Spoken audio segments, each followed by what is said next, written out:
Bonjour bien-aimés dans le Seigneur Jésus-Christ et bienvenue dans la suite de la série Victoire sur les enseignements de la prospérité. Aujourd'hui, nous achevons les enseignements de Jésus-Christ sur la prospérité. Le Seigneur nous enseigne par l'exemple sur comment se débarrasser des pratiques commerciales abusives dans les églises. Je rappelle bien entendu que nous sommes à la fin du chapitre portant sur les enseignements de Jésus-Christ sur l'évangile de prospérité. Ça a été une réelle joie de t'avoir tout au long de ce parcours pour t'amener à faire comprendre la pensée du Seigneur au travers des enseignements de Jésus-Christ sur comment vivre une vie financière ou alors avoir une attitude vis-à-vis de l'argent qui glorifie le Seigneur. Aujourd'hui, pour achever donc sur les enseignements de Jésus-Christ, nous lirons dans deux évangiles afin d'avoir une compréhension plus claire de l'événement dans lequel Jésus-Christ a enseigné non seulement par l'action, mais également par les paroles. Dans Luc au chapitre 19, du verset 45 au verset 46, je lis: « Il entra dans le temple et il se mit à chasser ceux qui vendaient, leur disant: « Il est écrit, ma maison sera une maison de prière, mais vous, vous en avez fait une caverne de voleurs. » Je lis également dans Jean 2, du verset 13 au verset 17, « La Pâque des Juifs était proche, et Jésus monta à Jérusalem. Il trouva dans le temple les vendeurs de bœufs, de brebis et de pigeons, et les changeurs assis. Ayant fait un fouet avec des cordes, il les chassa tous du temple, ainsi que les brebis et les bœufs. Il dispersa la monnaie des changeurs et renversa les tables.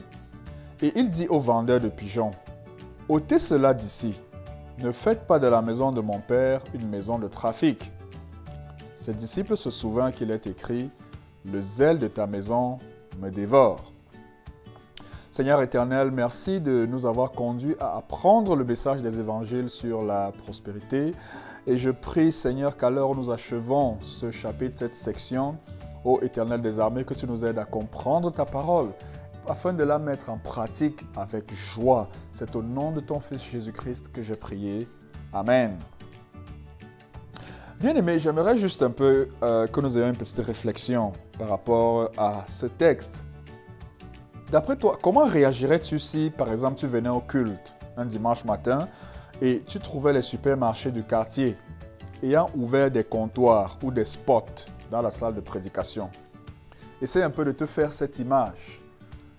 Tu arrives à l'église un matin et tu trouves l'épicerie, la boutique, la boulangerie, toutes les boutiques du quartier. Chacun est venu dans l'église et a ouvert un petit comptoir dans un coin de l'église. Et pire encore, imagine un peu si dans une des salles, par exemple la salle réservée à la prière ou à l'intercession, une des salles est devenue le lieu où, lorsque quelqu'un a besoin de la petite monnaie pour changer son argent ou bien un billet, il va dans une de ces salles et il y a des gens assis dans cette salle-là et ils sont en train de faire la monnaie, la petite monnaie, pour que les personnes puissent faire des achats. Tout ça, par exemple, dans l'église. C'est juste le visuel que je voudrais t'apporter pour que tu comprennes la colère de Jésus-Christ lorsqu'il est entré dans le temple et il a trouvé des personnes qui avaient transformé la maison de Dieu en un lieu de business, un lieu d'entrepreneuriat. Et vraiment, si ces images ne créent pas en toi une sorte de révolte, une sorte de colère, je ne te juge pas, mais certainement il y a quelque chose qui n'est pas clair. La réalité, c'est que aujourd'hui, dans la vie d'aujourd'hui, les comptoirs modernes dans les églises sont devenus choses normales et acceptables. Les enseignements et la prière sont parfois plus courts que les séances de vente d'articles, de produits et de marketing. Je ne vais pas entrer dans les détails. Le Saint-Esprit est certainement en colère contre de telles pratiques, car le temps de la prière et le temps de la dévotion est de plus en plus en train d'être remplacé par des conversations sur les affaires, les ventes et les profits qui pourraient se faire grâce aux avantages d'avoir une église dans une communauté. Et il y a un aspect un peu plus personnel, un aspect un peu plus individuel, où lorsque certaines personnes se retirent pour prier, Leurs pensées, leur intelligence et leurs réflexions sont sans cesse tournées et inclinées vers les réflexions sur l'argent. Par exemple, leurs mains peuvent être tout le temps sur le téléphone pour vérifier combien ils ont dans leur compte en banque. Ou bien, certains sont à tout moment en train de vérifier leur email pendant qu'ils sont supposés être en train de prier, vérifier leur email ou les informations financières pour savoir s'ils ont reçu un dépôt d'argent qu'ils attendaient. Bien-aimés, ce n'est pas mauvais de penser à ces affaires, mais c'est terrible si pendant le moment de la prière, le moment de la méditation ou de l'étude biblique, nous sommes distraits par ces choses. Bien-aimés, imagine que le moment où ta Bible est ouverte, tu es en train de lire et de méditer les Écritures, que tu laisses la Bible pour plutôt te tourner vers ton téléphone ou vers je ne sais pas quelle autre source d'informations pour vérifier ton statut financier, les entrées financières et autres. La parole de Dieu déclare, frère, dans 1 Corinthiens 6 au verset 19, que nous sommes la maison du Seigneur.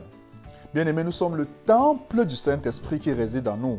Et nous sommes appelés non seulement à prier sans cesse, mais nous devons le faire étant concentrés et focalisés sur le Seigneur quand nous mettons un temps à part pour le faire. Bien-aimés, quand c'est le moment de la dévotion, quand c'est le moment de la communion fraternelle avec les autres chrétiens, nous devrions être entièrement focalisés sur le Seigneur. Nous devrions être totalement concentrés sur la parole de Dieu. Nous devons être totalement dévoués à notre communion avec le Saint-Esprit, afin d'être sensibles à la direction du Seigneur, afin d'être ouverts à ce que le Saint-Esprit veut imprimer en nous pour nous amener à marcher dans les desseins de Dieu. Je prie, bien-aimé, que tu te rappelles de cette parole de Matthieu 22 au verset 27. Tu aimeras le Seigneur ton Dieu de tout ton cœur, de toute ton âme et de toute ta pensée. Cette parole résume ce que le Seigneur attend de nous lorsque nous choisissons de marcher avec lui, lorsque nous choisissons de lui plaire. Cela va se refléter dans notre moment intime avec lui, entièrement dévoué à lui, et cela va se refléter dans nos lieux de culte, dans nos lieux de réunion, où nous sommes totalement focalisés sur le Seigneur, libérés de toutes les pratiques commerciales et de business qui ont changé les heures de culte et les heures d'enseignement en moments de business, de marketing. C'est là que j'achève l'exhortation de ce matin et je te laisse avec ces deux questions de réflexion pour que tu médites sur la parole et que tu vois comment y obéir. La première question, comment réagirais-tu lors d'un rendez-vous important pour ton travail ou tes affaires? Tu arrivais et tout le monde était préoccupé par ses intérêts, au point où tu es placé au second plan. Je reprends. Comment réagirais-tu si, lors d'un rendez-vous important pour ton travail ou tes affaires, tu arrivais et tout le monde était préoccupé par ses intérêts, au point où tu es placé au second plan? La deuxième question, que comptes-tu faire pour ne plus placer Dieu au second plan lors de tes moments de dévotion personnelle, lors de tes moments de communion fraternelle et lors de tes moments de prière? Je reprends.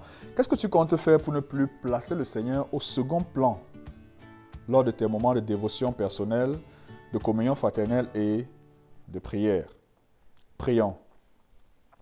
Père, merci de me révéler que tu es un Dieu jaloux et tu t'attends à ce que je sois aussi jaloux de ma relation avec toi.